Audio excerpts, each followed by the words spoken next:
Cake? No need for it. Go ahead and toss it out. That's what my husband said on my birthday. And had the audacity to go on a trip with his mistress. I had hoped this would be our last chance. But it seems I was mistaken. I really don't think I can continue living with you anymore. Understood. In that case, I'll do as you said. Throw out the cake. And I'll throw out something else that's important to you as well. And then, prepare yourself. Because I'm going to throw out the thing that is most unnecessary to me. My name is Sarah. I'm a 28-year-old office worker. My husband, Bob, also works in an office, although it's a different company. We don't have any children. Bob and I met a year ago. It was at a party held by a senior colleague from work. I'm rather plain, a bit overweight, introverted, and gloomy. And my hobby is reading comic books. An indoor type of person. So I was invited to the party only to make up the numbers. Also, I knew this, so I didn't join the conversation much and was just drinking my beverage at the edge of the table. Still, out of all the participants there, Bob, who was the most handsome, outgoing, and good at conversing, for some reason, actively started talking to me. Bob enjoys traveling and collecting vintage vinyl records, and he told me stories about his travels and old music, which were really interesting. When it was time to go home, he asked for my contact details, and though I was surprised, we exchanged our contact information on Facebook, and the very next day, he messaged me, "I'd like to meet up. Just the two of us next time." I was so surprised that at first, I wondered if this was some kind of punishment game, or if he was going to try to sell me something. But I was happy, so I agreed, and we had a meal together on a later date. After that, he frequently asked me out, and after a few dates, he confessed his feelings for me. I had never had a boyfriend in my life before, so I was overjoyed at my first ever confession and accepted it. And then, about 3 months after we started dating, he proposed, and we got married. I thought it was like a dream that someone as ordinary and boring as me could marry such a wonderful person, and I believed that a happy life was about to start. But as soon as we got married, Bob's attitude completely changed. When we were dating, he was very kind. But once we got married, he started pushing all the household chores on me and would just laze around watching TV or listening to records in his room when he got back from work. I don't know if it's because the volume of the records is loud, but when I call out, "Dinner's ready," he doesn't seem to hear me and often doesn't come right away, which irritates me. On his days off, he leaves me alone and goes out to play, saying he has plans with friends or colleagues from work. When I say, "Please help me with the household chores a little," he replies, "I'm working, you know." When I tell him I'm working too, "I'd appreciate it if you could at least help with the household chores on your days off," he says, "I'm busy even on my days off because I have to hang out with my friends, unlike you, who don't have many friends because you're so gloomy." Ain't that last remark just awful? Sure, I'm not exactly Miss Social Butterfly due to my personality. I get it, but to say such things to my face? That's just plain rude, ain't it? That was what I thought, but I didn't want to start a fight, so I kept it to myself.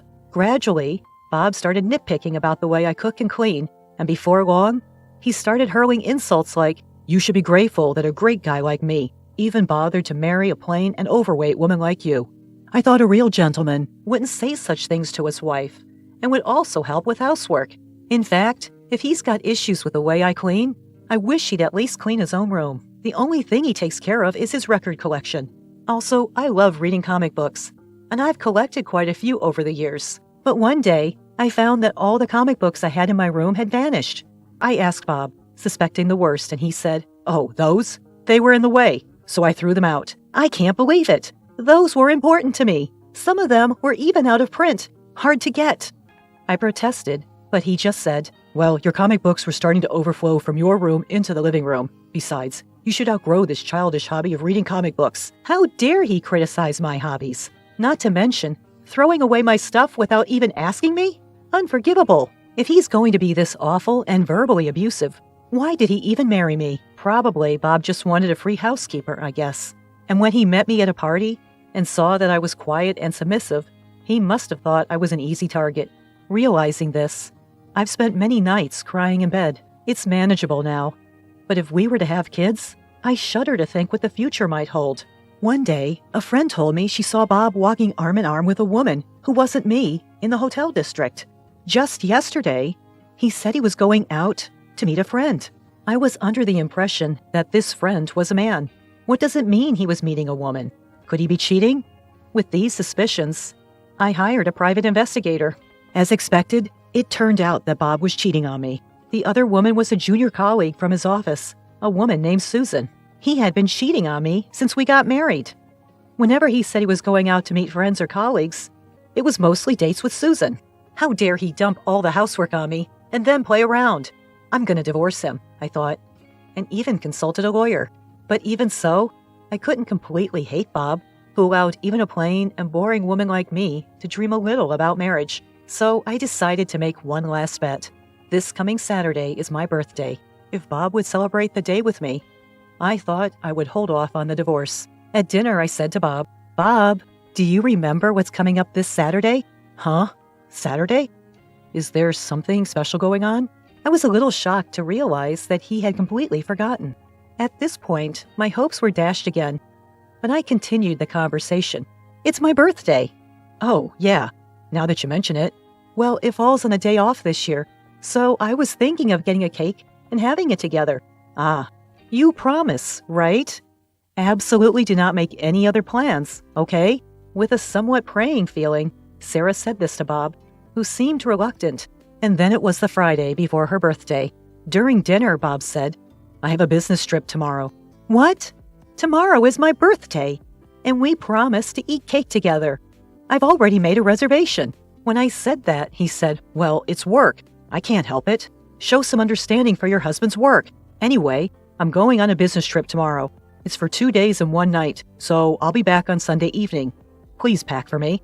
"Well, what about the cake I reserved?" When I asked. "Just throw it away if you don't need it." He casually said, "What is that?" Despite it being my special birthday and going through the trouble of reserving a cake, he so nonchalantly said to throw it away. Is it really a business trip? Feeling suspicious, I checked his smartphone while Bob was in the shower. There, I found his exchanges with his mistress. "Shall we go somewhere on a trip this Saturday for 2 days and 1 night?" "Sounds good. I want to go camping. How about it?" "Then I'll make a reservation at a lodge." "Are you sure your wife hasn't found out? Are you okay?" "I'm okay. She's oblivious. Actually, this Saturday is Sarah's birthday. She said let's celebrate together, but it's a hassle. I don't want her to start demanding gifts and stuff, so I thought I'd go on a trip with you." "Wow, that's terrible.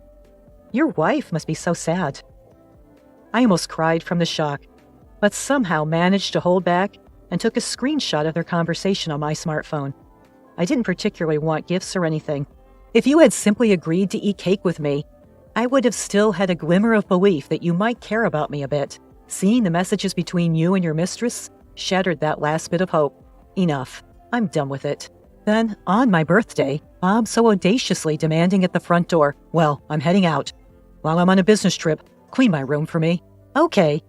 By the way, I'm going to pick up the cake we reserved today. You still want me to throw away your share of the cake, right?" "You're nagging. I said it's fine." "Understood.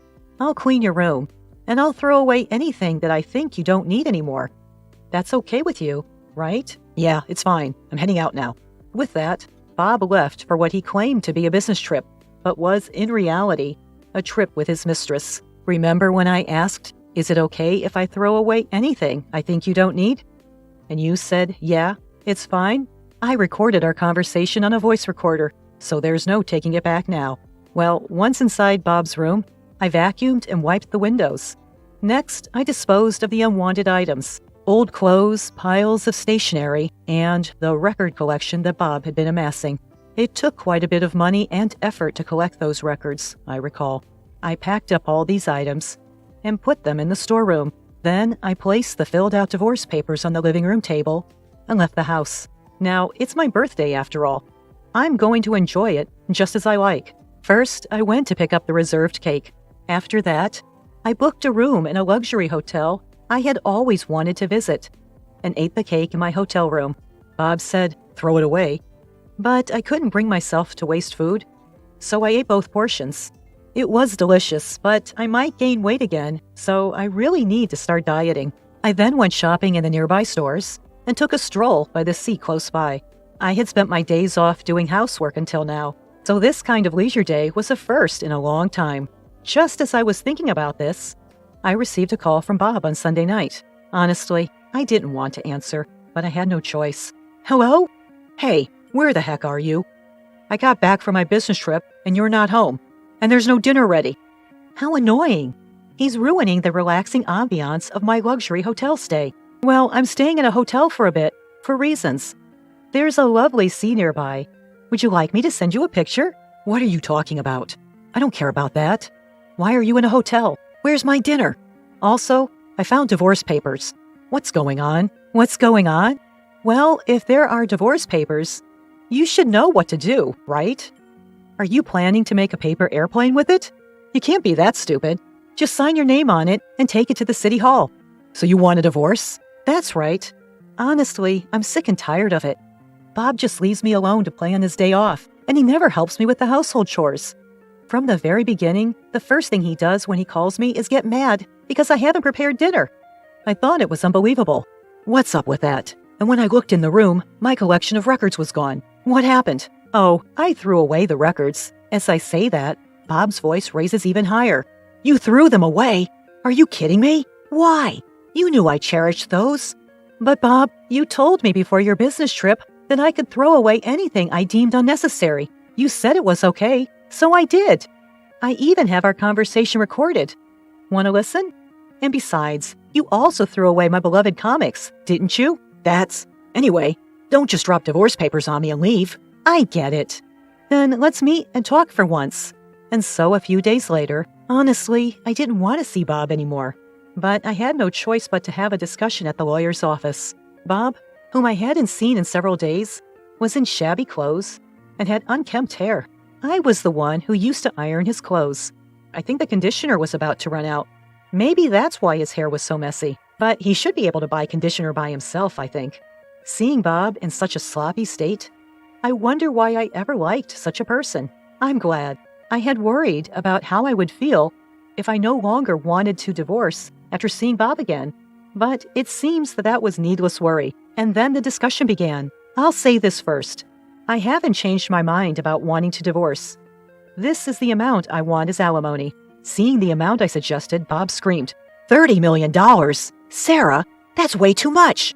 Just because I didn't help with the housework? Just because he didn't help with the housework? What is this man talking about? That's not all. You've also constantly insulted me, calling me fat and plain. And worst of all, this. Saying that, I pulled out evidence of infidelity that I had researched at the detective agency. I also show him the screenshot of our smartphone conversation at that time. You've been cheating since we got married, even on my birthday. Lying about a business trip to go on a vacation with your mistress? Considering all this, $30 million is still not enough. So, Sarah, did you know about the affair?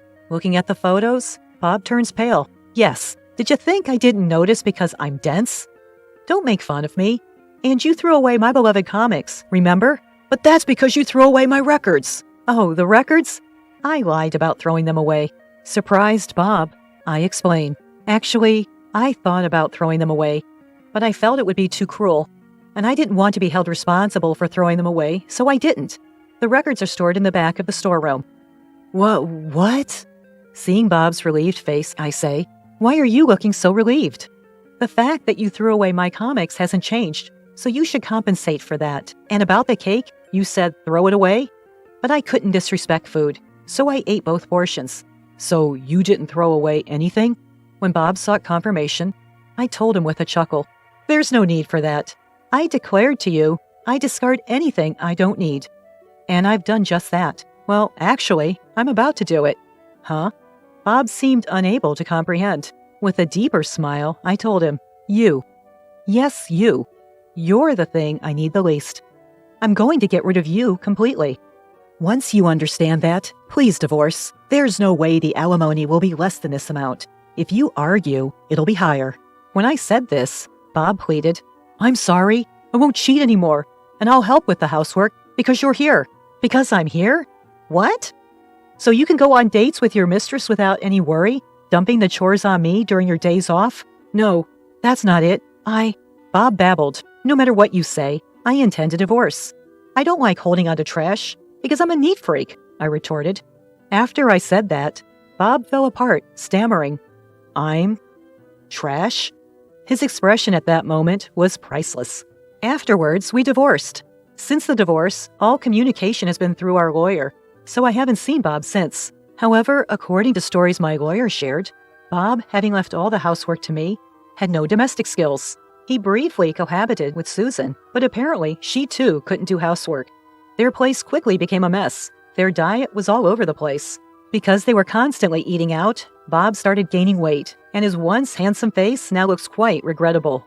It seems Susan broke up with Bob and moved on to another job. Furthermore, it became gossip at work that Bob and Susan were having an affair, causing him discomfort. But he can't quit because the alimony I requested is substantial. I've switched jobs and moved, and now I'm enjoying living alone. I'm not run ragged by housework like before. No one gives me a hard time, and I'm happy.